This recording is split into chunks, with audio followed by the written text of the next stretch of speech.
விளக்கங்களோடு தயவு செய்து அறிவியலோடு ஜோதிடத்தை புரிஞ்சுங்க.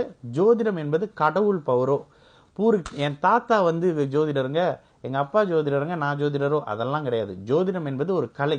ஒரு அக்கௌண்டன்ட், ஒரு டாக்டர், ஒரு போலீஸ், ஒரு லாயர் எப்படி வந்து அவர்களுடைய தனித்திறமையால், யாராவது அப்பா வந்து போலீஸுங்க அதனால நான் போலீஸுங்க, அப்பா டாக்டருங்க அதனால டாக்டருங்க நான் ஏற்றுக்குவீங்களா? இதே கான்செப்டில் சில விஷயத்தை புரிஞ்சுங்க. வணக்கம்.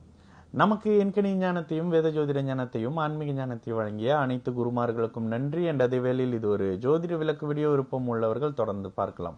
நமது 18VUR யூடியூப் சேனலை சப்ஸ்கிரைப் பண்ணியிருக்கின்ற அனைத்து தோழர் தோழிகளுக்கும் நமது நன்றிகள். இன்றைக்கு ஒரு சிம்பிளான கேள்வி, பட் எல்லாருக்கும் தேவைப்படுற மாதிரி கேள்வி. திருக்கணிதம் இல்ல வாக்கிய பஞ்சாங்கமா, திருக்கணிதமா இல்ல வாக்கிய பஞ்சாங்கமா, எது பொருந்தும் அப்படின்னு கேட்குறாங்க. ரொம்ப சிம்பிள்ங்க. ஜோதிடத்தை அடிக்கடி நிரூபிக்கிறது ஒரே ஒரு விஷயம் தான், கோச்சார சனி பகவான் அப்படின்னு சொல்லுவேன். கோச்சார சனி பகவானை பற்றியான விழிப்புணர்வு நம்ம வீடியோ பார்க்குற ரொம்ப சின்ன வயசு பையனுங்க, 18-19 வயசு பையனுங்களுக்கு கூட அந்த அளவுக்கான தெளிவான ஒரு அமைப்பு கோச்சார சனி பகவானை பற்றி தெரியுது. நேற்று பேசின ஒருத்தர் கூட இந்த விஷயத்தை பற்றி டிஸ்கஸ் பண்ணியிருந்தார். அருமையான ஒரு விளக்கத்தை சொன்னார். அடுத்த வாட்டி நான் அதை கண்டிப்பாக சொல்கிறேன்.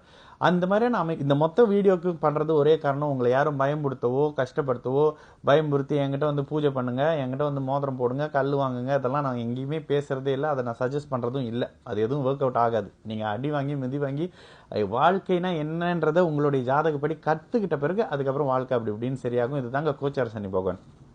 இந்த அமைப்புகளில் திருக்கணிதம்னா என்ன, வாக்கியம்னா என்ன? திருக்கணிதம் என்பது பார்வையின் அடிப்படையில் திருஷ்டி உங்களுக்கு தெரியல, திருஷ்டி பொம்மை மாற்றுறீங்களா, கண்ணு பற்றுச்சுன்றீங்களா, அந்த மாதிரி நீங்கள் எங்க இருக்கிறீர்களோ அங்கிருந்து திருக் அமைப்புகள்ல கணிக்கப்பட்ட கணிதம் திருக்கணிதம். அது ஆக்சுவலி திருக்கணிதம்னு வரும். அது நம்ம அப்படியே மறுவி திருக்கணிதம் அப்படின்னு வச்சுக்கிட்டோம். ஓகேங்களா?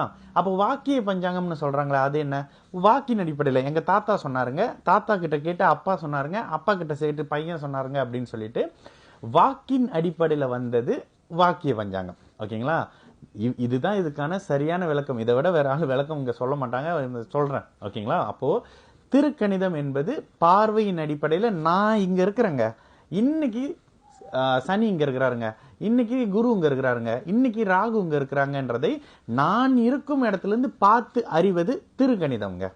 எங்க அப்பா சொன்னாருங்க பிளானட் அங்க இருந்துச்சுங்க, எங்க தாத்தா சொன்னாருங்க பிளானட் இங்க இருந்துச்சுங்க அப்படின்னு வாக்கின் அடிப்படையில் அப்பாவோட வாக்கை காப்பாத்துறேன், பிள்ளையோட காப்பாத்துறேன், அவரை காப்பாத்துறேன், மூல நூல்ல இருந்துச்சு, அதுல இருந்துச்சு, இதுல இருந்துச்சுன்னு சொல்லிட்டு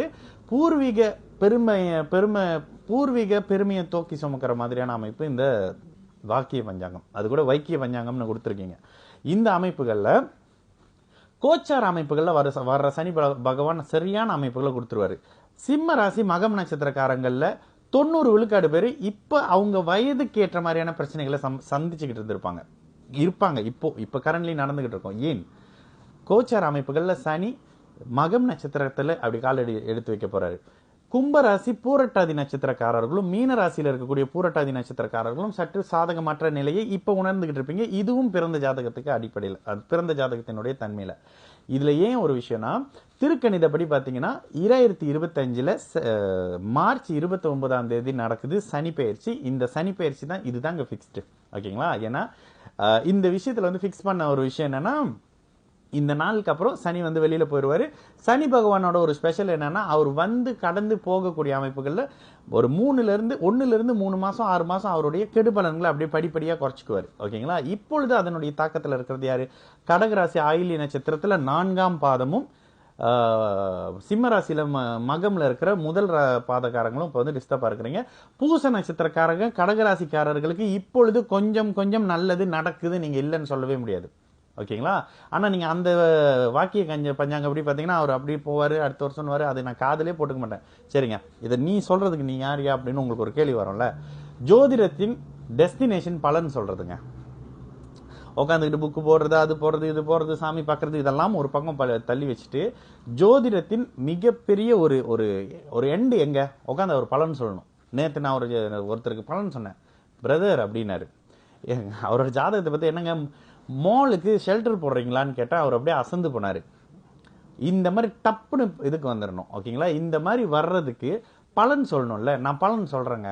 மலேசியால மட்டும் இல்லாம பக்கத்துல இருக்கிற சில நாடுகள், தமிழ்நாடு, ஸ்ரீலங்கா மாதிரியான நாடுகளுக்கு பலன் சொல்கிறேன், லைவில் கூட பார்ப்பீங்க, பலன் சொல்கிறேன். அவங்க யாருமே இல்லைங்க இது தப்புங்க அது தப்புங்கன்னு போட மாட்டாங்க. நேரத்தை தப்பாக போட்டிங்க, பிஎம் ஏஎம் பிஎம் தப்பாக போட்டிங்கன்னுவாங்க.